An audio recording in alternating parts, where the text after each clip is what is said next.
जय श्री महाकाल दोस्तों। आज की कहानी का नाम है झंडा और आखिरी खत। साल 1999 कारगिल युद्ध का समय। राजस्थान के एक छोटे से गांव में 19 साल का एक वीर सिंह अपने खेत में हल चला रहा था। तभी गांव के चौपाल से आवाज आई, फौज में भर्ती हो रही है, देश के जवान चाहिए। वीर के अंदर जैसे आग लग गई। पिता पहले ही एक शहीद सैनिक थे। माँ ने डरते डरते कहा, बेटा तेरे बाप के बाद तू ही है, अगर तुझे कुछ हो गया तो मैं किसके सहारे जीऊंगी। वीर ने माँ के हाथ पकड़कर कहा, माँ तेरे सहारे से बड़ा सहारा देश को है। अगर मैं ना गया तो कल किसी और की भी माँ रोएगी। 6 महीने बाद वीर की पोस्टिंग कारगिल में हो गई। ठंडी हवाएं, बर्फीली चोटियां और दुश्मनों की गोलियों के बीच दिन बीतने लगे। घर चिट्ठियां आती, माँ की दुआएं, गांव के बच्चों की शुभकामना पत्र। वीर हर बार जवाब में लिखता, माँ तेरा बेटा झंडा झुकने नहीं देगा। एक रात घोर अंधेरा, बर्फ गिर रही थी। अचानक वायरलेस पर संदेश आया, दुश्मन हमारी चौकी पर हमला करने आ रहा है। वीर और उसकी टुकड़ी तुरंत मोर्चे पर पहुंच गई। गोलियों की बरसात होने लगी।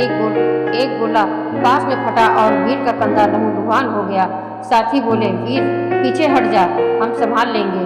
वीर ने दांत खींचते हुए कहा, पीछे हटना मेरे बस में नहीं। ये मेरा देश है, मेरी आखिरी सांस भी इसके लिए है। अगली सुबह सूरज की पहली किरण के साथ दुश्मन पीछे हट चुका था। चौकी बच गई।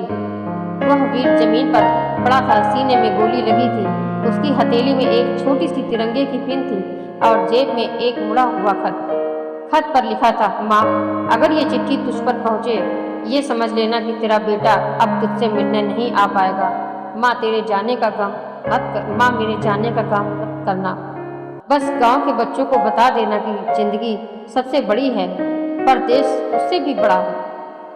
गांव में जब वीर के तिरंगे में लिपटा पार्थिव शरीर पहुंचा तो पूरा गांव उमड़ पड़ा। माँ ने रोते हुए तिरंगे को चूमा और कहा, बेटा तूने अपनी माँ का सिर ऊंचा किया है। आज से तू सिर्फ मेरा नहीं, पूरे हिंदुस्तान का बेटा है। 20 साल बाद गांव के स्कूल में वीर सिंह के नाम पर एक कमरा बना, शहीद वीर सिंह पुस्तकालय। दीवार पर उसका फोटो और नीचे लिखा था, वो चला गया पर झंडा आज भी लहरा रहा है। एक बूढ़ी औरत रोज वहां आती, बच्चों को वीर की कहानी सुनाती और कहती, बेटा अगर देश पुकारे तो डरना मत, क्योंकि एक बच्चा जवान कभी मरता नहीं, वो तिरंगे में जीता है। इस कहानी से हमें यही सीख मिलती है, देशभक्ति सिर्फ एक भावना नहीं, ये वो कर्ज है जो हम सब पर है। कोई इसे शब्दों से चुकाता है, कोई कर्मों से और कोई अपने लहू से। जय श्री महाकाल। अगर कहानी अच्छी लगी हो तो कमेंट बॉक्स में जय श्री महाकाल लिखें। चैनल को सब्सक्राइब करें, लाइक करें।